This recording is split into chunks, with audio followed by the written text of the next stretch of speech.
Hello everyone, welcome to day 34 of my history class. और आज की क्लास में हम मॉडर्न इंडिया की हिस्ट्री को फिर से रिज्यूम करेंगे अपने। तो आइए आज की क्लास को हम स्टार्ट करते हैं। तो देखते हैं आज का पहला क्वेश्चन। आज का पहला क्वेश्चन है, name the British prime minister who convened the first round table conference in London. उस ब्रिटिश प्रधानमंत्री का नाम बताएं जिन्होंने लंदन में पहले गोलमेज सम्मेलन का आयोजन किया था। A Churchill, B MacDonald, C Chamberlain या डी एटली। तो इसका करेक्ट आंसर है आपका option number B, Ramsay MacDonald. ये जो थे ब्रिटिश स्टेट्समैन और ये प्राइम मिनिस्टर थे। He was the first Labour Party politician to become prime minister of United Kingdom. ये इंपॉर्टेंट आपका इंटरनेशनल जो हिस्ट्री है उसका क्वेश्चन बन जाता है कि पहला इंसान जो पहला लेबर पार्टी का पॉलिटिशियन जो कि ब्रिटेन का प्राइम मिनिस्टर बना हुआ कौन था? James Ramsay MacDonald. Ramsay MacDonald आपको ध्यान है, मैं कई बार बता चुका हूं, he was the British prime minister during the hanging of Bhagat Singh, Rajguru and Sukhdev. Next, who among the following did not attend the first round table conference. निम्नलिखित में से किस व्यक्ति ने पहले गोलमेज सम्मेलन में भाग नहीं लिया था? A Mahatma Gandhi, B B R Ambedkar, C Sir Tej Bahadur Sapru या D V S Srinivasa Shastri.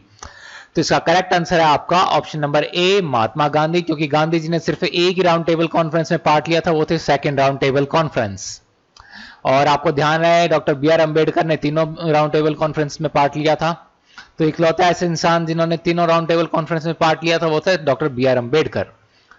Next, who was the monarch during first round table conference. प्रथम गोलमेज सम्मेलन के दौरान सम्राट कौन थे? A King George fifth, B Queen Victoria, C Queen Elizabeth first या डी किंग एडवर्ड सेवंथ। तो इसका करेक्ट आंसर है आपका ए किंग जॉर्ज फिफ्थ। तो ये जो थे किंग जॉर्ज फिफ्थ, आपको ध्यान है अपने एम्परर बन गए थे 1910 में और 1936 तक रहे थे। तो ये किंग जॉर्ज जब एम्परर बने थे तब अपने यहाँ पे थे वाइसरॉय लॉर्ड हार्डिंज। और किंग जॉर्ज के टाइम में आपको ध्यान है कैलकाटा से दिल्ली अपनी कैपिटल शिफ्ट हुई थी। Next question, my strongest bulwark is gone, lamented Gandhi ji on the death of. मेरा सबसे मजबूत बांध टूट गया, गांधी जी ने ऐसा किसके निधन पर कहा था? ए गोपाल कृष्ण गोखले, बी बाल गंगाधर तिलक, सी मोतीलाल नेहरू या डी महादेव देसाई। आपका करेक्ट आंसर है ऑप्शन नंबर बी, बाल गंगाधर तिलक। बाल गंगाधर तिलक की जब 1920 में डेथ हो गई थी तब ये गांधी जी ने कहा था। Next, who said India is for Indians. किसने कहा था भारत भारतीयों के लिए है? ए सैयद हुसैन इमाम, बी महात्मा गांधी, सी डॉक्टर एस गोपाल या डी दयानंद सरस्वती। तो इसका करेक्ट आंसर है आपका option number D, Swami Dayanand Saraswati. इन्होंने कहा था कि India is for Indians, Bharat भारतीयों के लिए है। Next question, the main centre of Wahhabi movement during the freedom movement was. स्वतंत्रता आंदोलन के दौरान वहाबी आंदोलन का मुख्य केंद्र कौन सा था? ए लखनऊ, बी मैसूर, सी पटना या डी दिल्ली। तो इसका करेक्ट आंसर है आपका ऑप्शन नंबर सी, पटना। जो ये आपका मूवमेंट था ये इस्लामिक रिवाइवलिस्ट मूवमेंट था, जिसने कि ये स्ट्रेस किया था कि ये जो इस्लाम का जो ओरिजिनल फॉर्म है उसका जो ट्रू स्पिरिट है उसको वापस लाया जाए। और इस मूवमेंट को लीड किसने किया था? इस मूवमेंट को लीड किया था सर सैयद अहमद बरेलवी ने। ठीक है, कल को क्वेश्चन ना आए कि ये जो आपका इस्लामिस्ट रिवाइवलिस्ट मूवमेंट जो ये रहा वहाबी मूवमेंट, इसको किसने लीड किया? तो आपका आंसर होएगा Syed Ahmad Barelvi. Next, the newspapers the Punjabi and the pupil were published by. समाचार पत्र द पंजाबी और द प्यूपिल किसके द्वारा प्रकाशित किए गए थे? ए तेज बहादुर सप्रू, बी लाला लाजपत राय, सी भगत सिंह या डी लाला हरदयाल। तो इसका करेक्ट आंसर है आपका option number B, Lala Lajpat Rai. Next, what was the name of newspaper published by Annie Besant. Annie Besant के द्वारा प्रकाशित समाचार पत्र का नाम क्या था? A the Hindu, B Statesman, C Indian Express या डी न्यू इंडिया। तो इसका करेक्ट आंसर है आपका option number D, New India. जो लेडी एनी बेसेंट थी, इनको ये काफी ये लैंग्वेजेस का शौक था, तो इन्होंने अपने टाइम के साथ फिर इन्होंने एक काफी ज्यादा इन्होंने लिखना और बोलने की अपनी कैपेबिलिटीज इन्होंने डेवलप की। और ये आपको ध्यान है, she was a fierce advocate of Indian self rule. इन्होंने होम रूल मूवमेंट भी स्टार्ट किया था, आपको ध्यान है, बाल गंगाधर तिलक के साथ मिलकर 1916 के अंदर। तो इन्होंने कई सारे एसेज लिखी, टेक्स्ट बुक्स लिखी और कई सारे मतलब पोइम्स और लिखी अपने यंग एडल्ट्स के लिए। और बाद में फिर ये न्यू इंडिया न्यूज़पेपर की एडिटर बन गई, जो कि ये इंडियन ऑटोनॉमी के लिए डेडिकेटेड एक पीरियडिकल था। Next, members of which national association were led by Chandrashekhar Azad and Bhagat Singh? किस राष्ट्रीय संगठन के सदस्यों का नेतृत्व चंद्रशेखर आजाद और भगत सिंह के द्वारा किया गया था? A, Hindustan Socialist Republican Association, B, Indian National Congress, C, Rashtriya Seva Sangh, या D, Communist Party of India? तो इसका करेक्ट आंसर है आपका HSRA, Hindustan Socialist Republic Association. इसके बारे में आपको पहले बता चुका हूं, 1928 में फिरोज शाह कोटला में इसे फाउंड किया गया था। किसने किया था? चंद्रशेखर आजाद, अशफाकुल्लाह खान, भगत सिंह, सुखदेव थापर, जोगेश चंद्र चटर्जी ने मिलकर। ठीक है, प्रीवियसली इसको कहलाया जाता था हिंदुस्तान रिपब्लिकन एसोसिएशन HRA, जिसका कि मैनिफेस्टो जो था वो काकोरी कॉन्स्पिरेसी केस में एज अ प्रूफ एविडेंस ये प्रोड्यूस किया गया था। ये सारा मैं आपको बता चुका हूं already. Next question. During the Indian freedom struggle, who of the following raised an army called Free Indian Legion? भारतीय स्वतंत्रता संग्राम के दौरान फ्री इंडियन लीजियन नाम की सेना किसने खड़ी की थी? ए, सुभाष चंद्र बोस, बी, रास बिहारी बोस, सी, लाला हरदयाल, या डी, वी.डी. सावरकर? तो इसका करेक्ट आंसर है आपका ऑप्शन नंबर ए, सुभाष चंद्र बोस। इन्होंने आपकी की थी ये जब ये बर्लिन गए थे जर्मनी में 1941 में मदद मांगने की, ये ब्रिटेन के अगेंस्ट हमें वॉर लेना, ये नाजी जर्मनी से इन्होंने फिर हेल्प ली थी, अपने सबको पता है, सुभाष चंद्र बोस ने। तो वहां पे इन्होंने ये रेज की थी फ्री इंडियन लीजियन। ये क्या था? ये बेसिकली जो इंडियन वॉर प्रिजनर्स और एक्सपेट्रिएट्स थे यूरोप के अंदर, वो इसके मेंबर्स बने थे initially. Next, the song Amar Sonar Bangla, written during the Swadeshi movement of India, inspired the liberation struggle of Bangladesh. Who wrote this song? स्वदेशी आंदोलन के दौरान लिखा गया गीत अमार सोनार बांग्ला ने बांग्लादेश के स्वतंत्रता संघर्ष को प्रेरित किया था। इस गीत को किसने लिखा था? ए, रविंद्रनाथ टैगोर, बी, काजी नजरुल इस्लाम, सी, मुकुंद दास, या डी, रजनीकांत सेन? तो इसका करेक्ट आंसर है आपका ऑप्शन नंबर ए, रविंद्रनाथ टैगोर। इन्होंने लिखा था 1905 के अंदर, ये सॉन्ग लिखा था बंगाल के फर्स्ट पार्टीशन के ड्यूरिंग। और ये देखिए, रविंद्रनाथ टैगोर इकलौते ऐसा इंसान है जिनके की वर्क्स को, कॉम्पोजिशंस को किन्हीं दो डिफरेंट नेशंस ने अपने नेशनल एंथम्स की तरह ये चूज किया है। Next, arrange the following in chronological order. निम्नलिखित को कालक्रम के अनुसार व्यवस्थित करें। होम रूल लीग, स्वदेशी movement, Bardoli movement, round table conference. तो देखें, होम रूल लीग आपके आई थी 1916 में, स्वदेशी मूवमेंट 1905 के अंदर आ गया था, बारदोली 1928 के अंदर था, और राउंड टेबल कॉन्फ्रेंस आपकी थी 1930 के अंदर पहली स्टार्ट हुई थी। तो आपका है मतलब कि 2 1 3 4 2 1 3 4 आपका ऑप्शन नंबर सी है। तो ये आपका हो गया करेक्ट आंसर। ये आप यहां पे डेट्स को वेरीफाई भी कर सकते हैं जो मैंने आपको बताई हैं। Next, who was the president of Congress ministry in Chennai during 1937 to 1939? 1937 से 1939 के दौरान चेन्नई में कांग्रेस मंत्रालय के अध्यक्ष कौन थे? ए, पेरियार, बी, अन्नादुराई, सी, राजगोपालाचारी, डी, के कामराज? तो इसका करेक्ट आंसर है आपका ऑप्शन नंबर सी, राजा जी। जो राजा जी थे ये फर्स्ट कांग्रेस चीफ मिनिस्टर बने थे मैड्रास के। और ये इसके बाद क्या था, ये जब इलेक्शन हुए इसके बाद जब लेजिस्लेटिव काउंसिल के इलेक्शन हुए उसमें भी कांग्रेस पार्टी ही जीती थी। तो राजा जी जो थे आपके, ये थे आपके 1937 से लेकर 1939 तक, और ये फर्स्ट चीफ मिनिस्टर बने थे कांग्रेस के मैड्रास के। ठीक है। Why did British resort to downward filtration theory till 1854? 1854 तक में नहीं आएगा, तक अंग्रेजों ने अधोगामी निस्पंदन के सिद्धांत का सहारा क्यों लिया था? A, to justify their commercial policy in India, Bharat में अपनी वाणिज्यिक नीति को उचित ठहराने के लिए। B, to justify their industrial policy in India, Bharat में अपनी औद्योगिक नीति को उचित ठहराने के लिए। C, to justify their education policy in India, Bharat में अपनी शिक्षा नीति को उचित ठहराने के लिए। या D, to justify their social policy in India, Bharat में अपनी सामाजिक नीति को उचित ठहराने के लिए। तो इसका करेक्ट आंसर है आपका option number C, to justify their education policy in India. ये जो डाउनवर्ड फिल्ट्रेशन थ्योरी थी ये मैकेले, लॉर्ड मैकेले ने इंट्रोड्यूस की थी अपने जो मैकेलेज मिलेट्स थे उसके अंदर इन्होंने सजेस्ट किया था। इन्होंने कहा था कि जो भी ये आपको स्टेट जो एजुकेशन प्रोवाइड करेगी ये हायर क्लास ऑफ सोसाइटी को कर देगी, उसके बाद क्या होगा जो ग्रास रूट पीपल है इनको अपने आप मिल जाएगी, उनको आपको देने की जरूरत नहीं है, क्योंकि जो लोअर क्लास पीपल होते हैं ये हायर क्लास पीपल को इमिटेट करने की कोशिश करते हैं, उनकी नकल करने की, उनको फॉलो करने की कोशिश करते हैं। Next, who coined the term discriminating protection while appearing before the Indian Fiscal Commission? भारतीय राजकोषीय आयोग के सामने पेश होने के दौरान विभेदात्मक संरक्षण शब्द किसने गढ़ा था? ए लाला हरकृष्ण लाल, बी सी आर दास, सी मोतीलाल नेहरू या डी राजेंद्र प्रसाद? तो इसका करेक्ट आंसर है आपका ऑप्शन नंबर ए लाला हरकृष्ण लाल। जो लाला हरकृष्ण लाल थे इंडियन इंडस्ट्रियलिस्ट, एंटरप्रेन्योर और पॉलिटिशियन थे।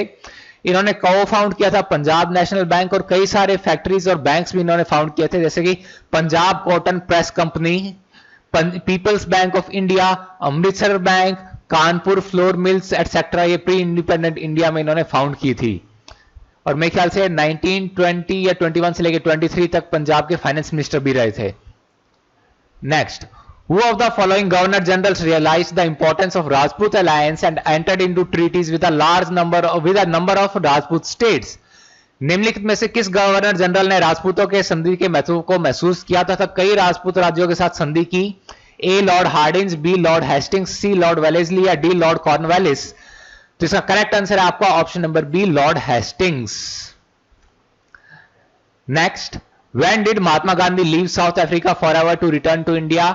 महात्मा गांधी भारत लौटने के लिए, दक्षिण भारत के लिए हमेशा के लिए कब छोड़ दिया था? ए 1915, बी 1914, सी 1919 या डी 1916? तो देखिए इंडिया छोड़ के साउथ अफ्रीका तो ये 1893 में गए थे।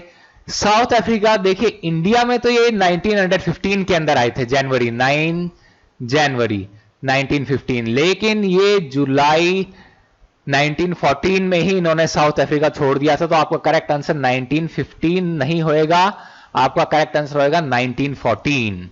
ठीक है।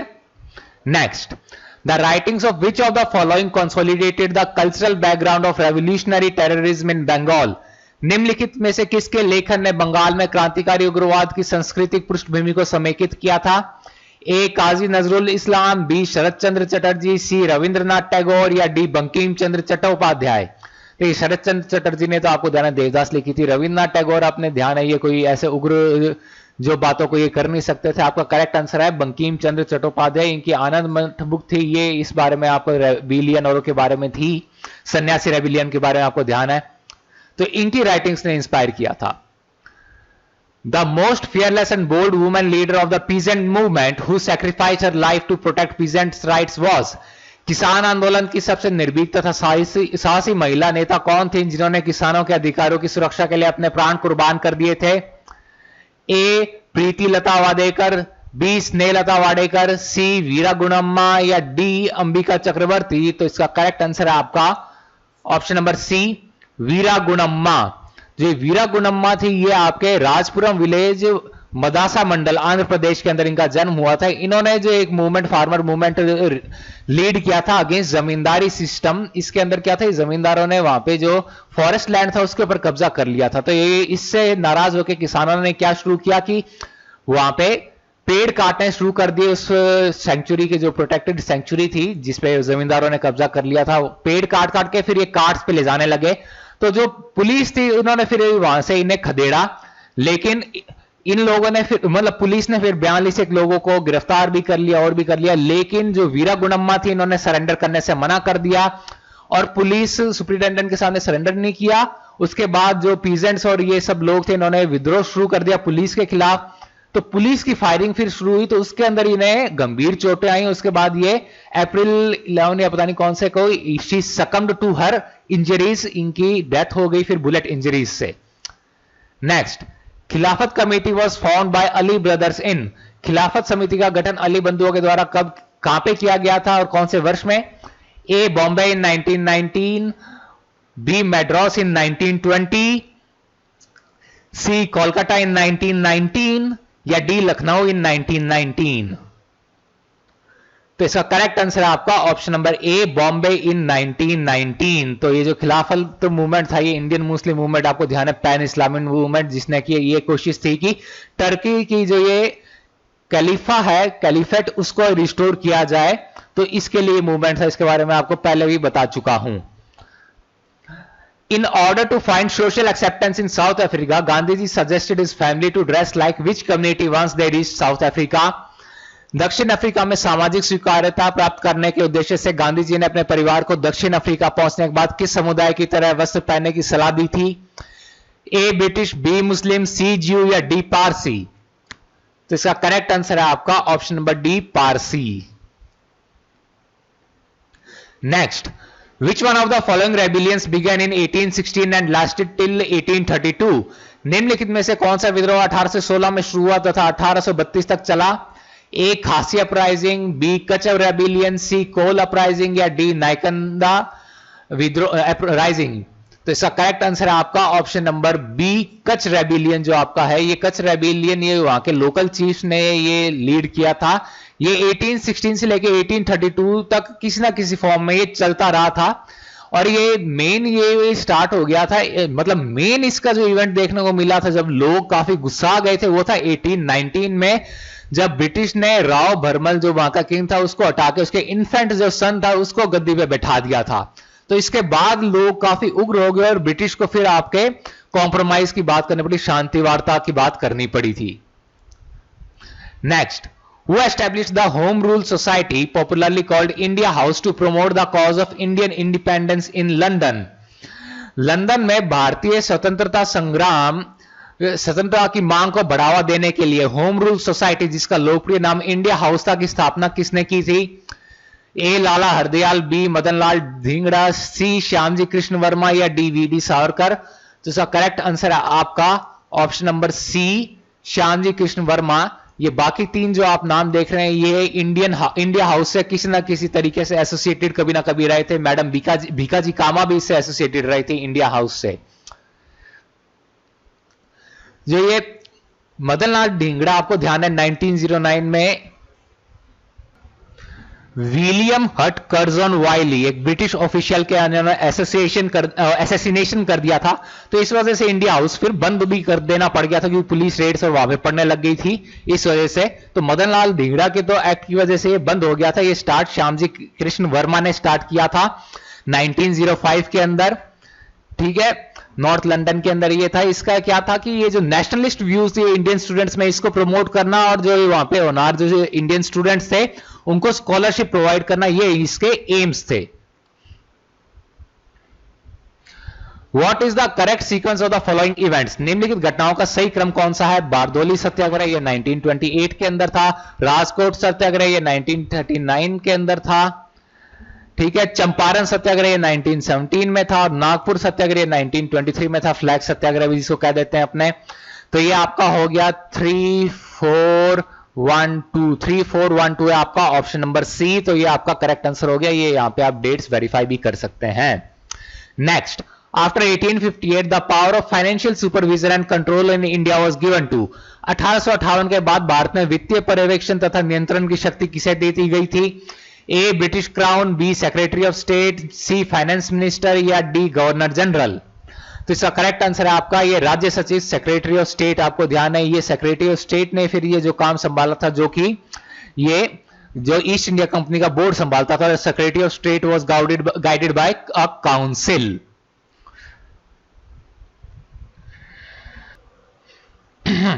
Sorry, next question, which one of the following suggested the reconstitution of the Viceroy's Executive Council in which all the portfolios including that of war members were to be held by the Indian leaders?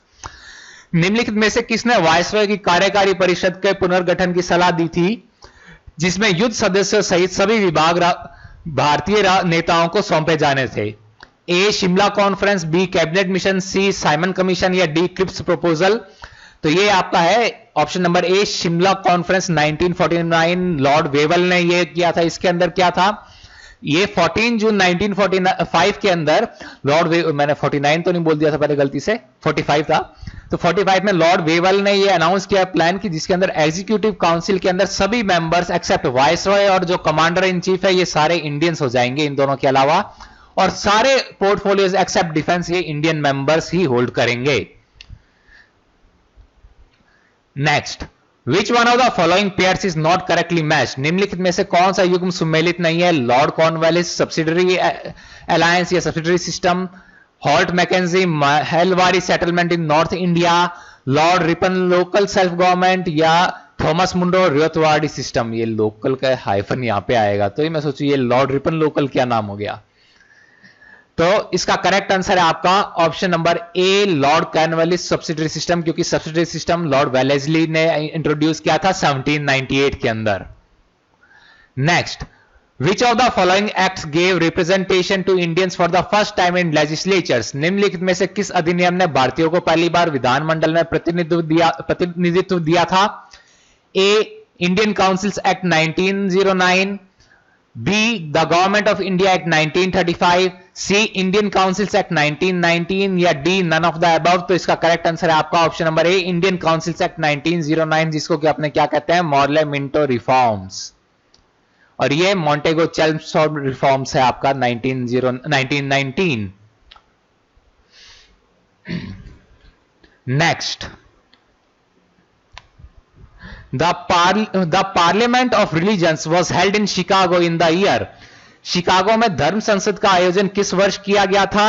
A, 1873, B, 1893, सी, 1891, या D, 1881।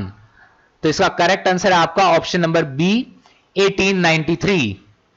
ये Chicago के अंदर ये जो world religious जो conference हुई थी, इसका क्या एम था कि जो सारे जो फेथ्स हैं वर्ल्ड के, इनके बीच में डायलॉग कराया जाए। यहां पे आपको ध्यान है स्वामी विवेकानंद गए थे और इन्हें स्टैंडिंग ओवेशन मिला था इस कॉन्फ्रेंस के अंदर। Identify the liberal who played an important part in drafting the Congress constitutional documents such as the Lucknow Pact of 1916 and the Nehru Report of 1927 and continued to work to draw up the Constitution of Independent India as well. उस उदारवादी नेता की पहचान करें जिन्होंने कांग्रेस में संवैधानिक दस्तावेजों जैसे 1916 के लखनऊ समझौता है, 1927 की नेहरू रिपोर्ट का प्रारूप तैयार करने में महत्वपूर्ण भूमिका निभाई तथा स्वतंत्र भारत के संविधान का भी खाका तैयार करने का काम जारी रखा। तो यह था करेक्ट आंसर। देखें, ए, तेज Bahadur Sapru, B, P Shivswami Iyer, C, we S Srinivasa Shastri, या डी, एम आर जयकर। तो इसका करेक्ट आंसर है आपका ऑप्शन नंबर ए, तेज बहादुर सप्रू। जो तेज बहादुर सप्रू ये इंडियन फ्रीडम फाइटर और लॉयर एंड पॉलिटिशियन थे। ये की फिगर रहे इंडियन जो स्ट्रगल फॉर इंडिपेंडेंस, और इन्होंने जो इंडियन कॉन्स्टिट्यूशन है इसको ड्राफ्ट करने में काफी इंपॉर्टेंट रोल प्ले किया था, और ये लिबरल पार्टी के लीडर थे ब्रिटिश रूल्ड इंडिया के अंदर। ठीक है, और मेरे ख्याल से 1930 के अंदर ये शायद लॉयर बन गए थे, लेकिन 1932 के अंदर इन्होंने क्विट कर दिया था बिना मतलब कि वो he was called to the bar but he didn't go there, ऐसा ही कुछ था। Next, NM Joshi, Diwan Chamanlal, Shivarao and VV Giri were associated with. NM Joshi, Diwan Chamanlal, Shivarao तथा वीवी गिरी किससे जुड़े हुए थे? A, state people's movement, B, Kisan Sabha movement, C, trade union movement, या डी, कम्युनिस्ट मूवमेंट। तो इसका करेक्ट आंसर है आपका option number C, trade union movement. Next, the Hindu code bills were passed in. Hindu संहिता विधेयक किस वर्ष में पारित किए गए थे? ए, 1929, बी, 1947, सी, 1937, या डी, 1955-56। तो इसका करेक्ट आंसर है आपका ऑप्शन नंबर डी, 1955-56। ये एक सीरीज ऑफ लॉज थे जो पास किए गए थे ताकि आपके जो हिंदू सोसाइटी के पर्सनल लॉज हैं इन्हें कोडिफाई कर दिया जाए और ये रिफॉर्म हो सके। तो इनके बाद से ही आप देखेंगे कि हिंदू सोसाइटी के अंदर आपका डाइवोर्स का कंसेप्ट आए, वीमेन को ये सक्सेशन के राइट्स मिले, और काफी मतलब वीमेन की कंडीशन हिंदू कोड बिल्स के बाद बहुत इंप्रूव हुई हिंदू वीमेन की। Next, when did Gandhi ji first coin the term Harijan for the so called untouchables in India? Gandhi ji ने तथाकथित अस्पृश्य लोगों के लिए हरिजन शब्द पहली बार कब गढ़ा था? ए, 1932, बी, 1916, सी, 1922, या डी, 1942। तो इसका करेक्ट आंसर है आपका ए 1932, क्योंकि आपको ध्यान है 1932-33 में इन्होंने हरिजन सेवक संघ फाउंड किया था। 1933 से इन्होंने शायद हरिजन का पब्लिकेशन स्टार्ट किया था। 1933 से ये ऑल इंडिया टूर पे गए थे एंटी अनटचेबिलिटी का। तो इस टाइम इन्होंने अनटचेबिलिटी के अगेंस्ट तो बहुत भयंकर कैंपेन चला दिया था गांधी जी ने। Next, the second international was attended by, second international में किसने भाग लिया था? ए सुरेंद्रनाथ बैनर्जी, बी दादा भाई नौरोजी, सी फिरोज शाह मेहता या डी दिनशो एडलजी वाचा। तो इसका करेक्ट आंसर है आपका ऑप्शन नंबर बी दादा भाई नौरोजी। ये जो सेकेंड इंटरनेशनल ये 1889 से 1916 तक चला था। ये ऑर्गेनाइजेशन था जिसने कि जो कि सोशलिस्ट और लेबर पार्टीज ने चलाया था, जो चाहते थे कि इंटरनेशनली सोशलिज्म को बढ़ावा दिया जाए। ठीक है, ये फर्स्ट इंटरनेशनल का काम को इसने आगे बढ़ाया था। फर्स्ट इंटरनेशनल ये 1886 में बंद हो गया था, तो फिर 1889 में सेकंड इंटरनेशनल ये स्टार्ट किया था। दादा भाई नौरोजी इसके एक मेंबर थे। Next, Ilbert bill was prepared for abolishing judicial disqualification based on racial distinction, who was governor general at that time. Ilbert विधेयक नस्लीय आधार पर न्यायिक अयोग्यता को समाप्त करने के लिए तैयार किया गया था। उस समय गवर्नर जनरल कौन था? A Lord Ripon, B Lord चैल्मस्फोर्ड, C Lord Dalhousie या डी लॉर्ड कर्जन। तो इसका करेक्ट आंसर है आपका option number A Lord Ripon. ये इल्बर्ट बिल के अंदर ये सबसे कंट्रोवर्शियल चीज ये थी कि इंडियन जजेस ये यूरोपियंस को भी ट्राई कर सकते थे, उनको भी प्रोसिक्यूट, उनका भी जुडिशियल ट्रायल कर सकते थे ये इंडियन जजेस। तो ये क्या था, यूरोपियंस की जो एक थी कि हम सुपीरियर हैं इंडियन से, वो ईगो हट हुई इनकी, तो इसका काफी विरोध हो गया था। Next, which one of the following political parties और organisations was not established by doctor B R Ambedkar. निम्नलिखित में से किस राजनीतिक दल या संगठन की स्थापना डॉक्टर भीमराव अंबेडकर के द्वारा नहीं की गई थी? ए Bahujan Samaj party, B Samaj Samata Sangh, C All India Schedule Caste Federation या डी इंडिपेंडेंट लेबर पार्टी। तो इसका करेक्ट आंसर है आपका ऑप्शन नंबर ए बहुजन समाज पार्टी। बहुजन समाज पार्टी को 1984 के अंदर कांशी राम ने फाउंड किया था। Next, which one of the following statements about Annie Besant is not correct. Any Besant के बारे में निम्नलिखित में से कौन सा कथन सही नहीं है? She founded the central Hindu college eight Banaras, उन्होंने बनारस में केंद्रीय हिंदू कॉलेज की स्थापना की थी। B she organise the Home Rule League, उन्होंने होम रूल लीग का आयोजन किया था। C she introduce the theosophical movement in India, वह भारत में थियोसॉफिकल आंदोलन लेके आई थी। या D she was the first European to become president of Indian National Congress, वह भारतीय राष्ट्रीय कांग्रेस की अध्यक्ष बनने वाली प्रथम यूरोपीय व्यक्ति थी। तो इसका करेक्ट आंसर है आपका option number D, she was the first European to become president of Indian National Congress. ये गलत है, क्योंकि फर्स्ट यूरोपियन जो कि इंडियन नेशनल कांग्रेस के प्रेसिडेंट बने थे वो थे जॉर्ज यूले। इन 1888 के अंदर ये बने थे जॉर्ज यूले। एनी बेसेंट जो थी first women president of INC थी, और ये यूरोपियन भी थी। खैर, तो ये first women president of INC थी ये लेडी एनी बेसेंट, जो कि 1917 के कैलकाटा सेशन जो था उसको इन्होंने प्रिसाइड किया था। अच्छा, फर्स्ट इंडियन वुमेन जो बनी थी प्रेसिडेंट वो थी सरोजनी नायडू। ये इन्हें गांधी जी ने बनवाया था प्रेसिडेंट कानपुर सेशन में 1925 के अंदर। 1925 का Kanpur session, Sarojini Naidu first Indian women to preside over the session of Indian National Congress. 1924 Belgaum session Gandhi ji ने प्रिसाइड किया था, the only session to be preside by Gandhi ji. Next, with reference to Indian freedom struggle consider the following events. भारतीय स्वतंत्रता संग्राम के संदर्भ में निम्नलिखित घटनाओं पर विचार करें। म्यूटिनी इन रॉयल इंडियन नेवी, ये 1946 में हुई थी। क्विट इंडिया मूवमेंट 1942 में हुआ था। सेकेंड राउंड टेबल कॉन्फ्रेंस 1931 में हुई थी। तो इसका करेक्ट क्रोनोलॉजिकल सीक्वेंस ही पूछते हैं ऐसे में, तो मुझे पूरा पढ़ने की जरूरत नहीं पड़ी। ये आपका हो जाएगा 321। 321 आपका ऑप्शन नंबर डी है। तो ये आपका करेक्ट आंसर है, ऑप्शन नंबर है। अच्छा, 312 था डी, तो सॉरी गौर नहीं किया। 321 लिख के 312 मार दिया। ऑप्शन नंबर ए 321। ठीक है, ये आप डेट्स भी वेरीफाई कर सकते हैं। Individual civil disobedience movement was launched in. व्यक्तिगत नागरिक अवज्ञा आंदोलन कब शुरू किया गया था? ए 1945, बी 1937, सी 1942 या डी 1940? तो इसका करेक्ट आंसर है आपका ऑप्शन नंबर डी 1940। आपको ध्यान है सबसे पहले इंसान जो इन्होंने चुना था गांधी जी ने वो थे आपके आचार्य विनोबा भावे। इन्होंने पुणे से स्टार्ट किया था आचार्य विनोबा भावे ने। सेकंड जो इंसान चूज किए गए थे वो थे पंडित Jawaharlal Nehru. Acharya Vinoba Bhave was spiritual heir of Mahatma Gandhi and Pandit Jawaharlal Nehru was political heir of Mahatma Gandhi. Pandit Jawaharlal Nehru को फर्स्ट इसलिए नहीं बनाया था क्योंकि आचार्य विनोबा भावे एक आश्रमाइट थे और गांधी जी चाहते थे कि आश्रमाइट ही कोई स्टार्ट करे इस चीज को, वरना गांधी जी और नेहरू जी बहुत क्लोज थे, इसलिए गांधी जी ने नेहरू जी को सेकंड नंबर रखा था। Next, who was the first chief justice of supreme court at Calcutta established under the regulating act of 1773? 1773 के रेगुलेटिंग एक्ट के अंतर्गत कलकत्ता में स्थापित सर्वोच्च न्यायालय के पहले मुख्य न्यायाधीश कौन थे? A Job Charnock, B Henry Vansittart, C William Pitt या डी एलिजा इम्पे? तो इसका करेक्ट आंसर अब सबको पता है, एलिजा इम्पे है।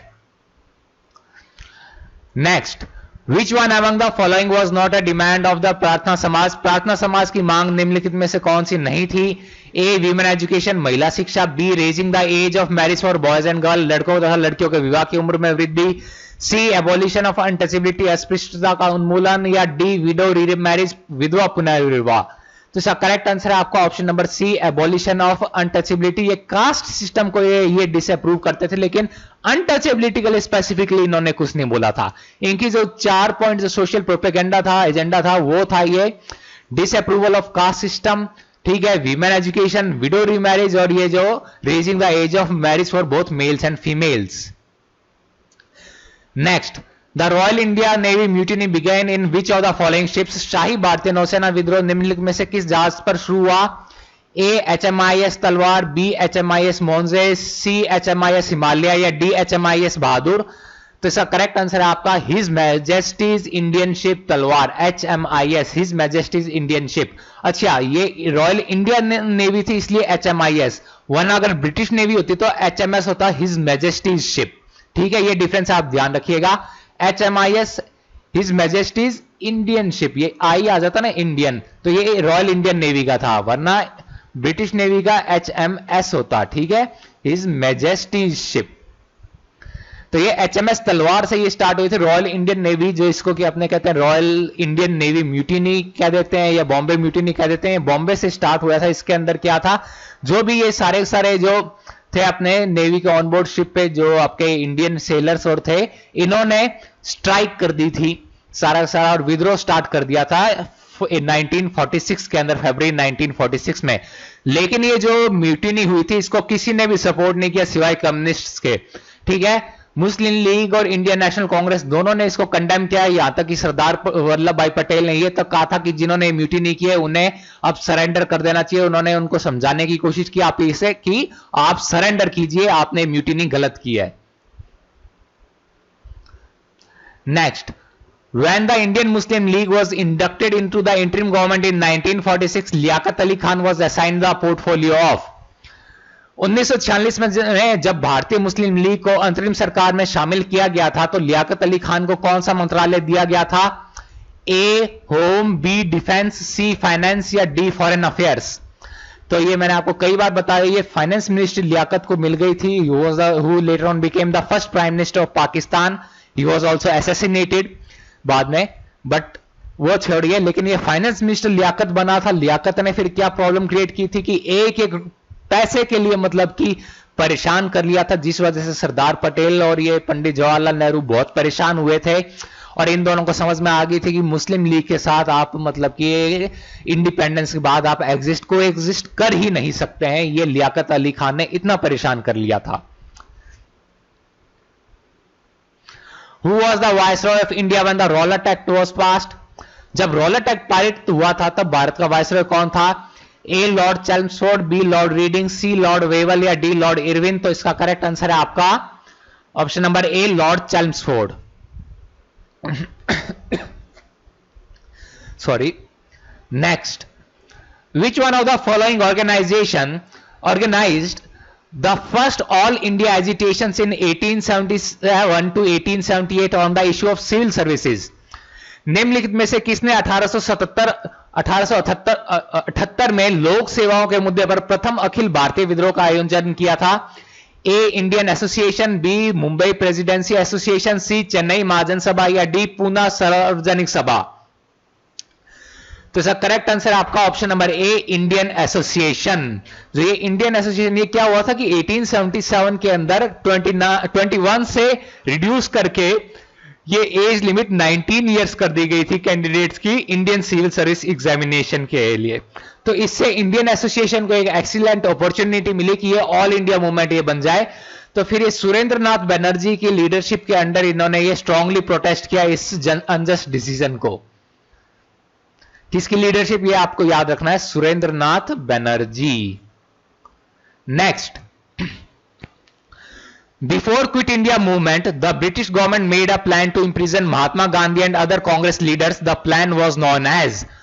भारत छोड़ो आंदोलन के पहले ब्रिटिश सरकार ने गांधी जी तथा अन्य भारतीय नेताओं को जेल में डालने की योजना बनाई थी। इस योजना को क्या नाम दिया गया था? A operation rising star, B operation desert, C operation 0R या डी ऑपरेशन सी शोर? तो ये क्या रात को 12 बजे ने अरेस्ट करने का इनका प्लान था। रात के 12 बजे मतलब 0 आवर्स होता है। तो इसका करेक्ट आंसर आपका option number C operation 0R। Next, lectures from Colombo to Almora is based on the experiences of which of the following? Lectures from Colombo to Almora निम्नलिखित में से किसके अनुभवों पर आधारित है? ए Annie Besant, B Subhash Chandra Bose, सी रामकृष्ण परमहंस या डी स्वामी विवेकानंद? तो इसका करेक्ट आंसर आपका स्वामी विवेकानंद। ये 1897 के अंदर ये कोलंबो में आए थे। उसके बाद ये साउथ इंडिया उन्होंने ट्रैवल किया था स्वामी विवेकानंद ने। तो इन्होंने ये 17 लेक्चर्स डिलीवर किए थे। तो इन 17 लेक्चर्स का जो कलेक्शन है वो आपका है लेक्चर्स फ्रॉम कोलंबो टू एल्मोरा। आपको ध्यान है ये 1893 में इन्होंने जो वर्ल्ड रिलीजियस ऑर्गेनाइजेशन की वो जो पार्लियामेंट जो था उसको अटेंड किया था। स्टैंडिंग ओवेशन इनको मिला था शिकागो के अंदर। तो इसके बाद ये 4 इयर्स तक ये यूएस और वगैरह में इन्होंने ट्रैवल किया। फिर ये 4 इयर्स के बाद ये कोलंबो आए और साउथ इंडिया और आए थे। तो इन्होंने फिर ये लेक्चर्स जो डिलीवर किए थे उनका जो कलेक्शन है वो है ये। The organizational change to turn the Congress party into real mass political party was made for the first time in।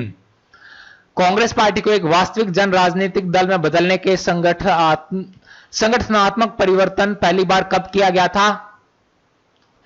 A 1930, B 1920, सी 1916 या डी 1918? तो इसका करेक्ट आंसर आपका ऑप्शन नंबर बी 1920, क्योंकि इसका जो आपका नॉन कॉपरेशन मूवमेंट था ये पहला मास मूवमेंट हुआ था इंडिया के अंदर। गांधी जी ने जो ये लेके आए थे। तो गांधी जी ने ये जो था आम जनता से कांग्रेस को गांधी जी ने ही जोड़ा था। आम जनता को मतलब इंडिया के फ्रीडम स्ट्रगल से गांधी जी ने ही जोड़ा था। What is the correct sequence of the following events? निम्नलिखित घटनाओं का सही क्रम कौन सा है? द ऑगस्ट ऑफर ये 1940 के अंदर आया था। INA ट्रायल्स ये आपको 1945 के अंदर हुए थे। क्विट इंडिया मूवमेंट 1942 के अंदर हुआ था। ये royal Indian naval ratings revolt ये आपका 1946 के अंदर हुआ था। तो ये आपका हो गया 1324। 1324 है आपका ऑप्शन नंबर ए। तो आप यहां पे देख भी सकते हैं। अब की बार तो सही बोला ना? हाँ सही है ए। तो ये यहाँ पे डेट्स को भी मैच कर सकते हैं। ठीक है, आइए आज का लास्ट क्वेश्चन डिस्कस करते हैं। Which Indian had establish the Natal Indian Congress? Natal Indian Congress की स्थापना किस भारतीय ने की थी? A Jawaharlal Nehru, B Govind Ranade, C Mahatma Gandhi या डी बाल गंगाधर तिलक? तो इसका करेक्ट आंसर आपका option number C Mahatma Gandhi. इन्होंने 1894 के अंदर नेशनल इंडियन कांग्रेस को फाउंड किया था ताकि वहां पे जो इंडियंस जो साउथ अफ्रीका में उनके जो राइट्स और के बारे में ये बात कर सके, उनके अगेंस्ट जो डिस्क्रिमिनेशन हो रहा था उसको फाइट कर सके। ठीक है, तो आपके 50 क्वेश्चंस आज के यहीं खत्म होते हैं। आई होप आपको मजा आया होगा आज की क्लास में। मिलते हैं नेक्स्ट क्लास में। Thank you and good luck.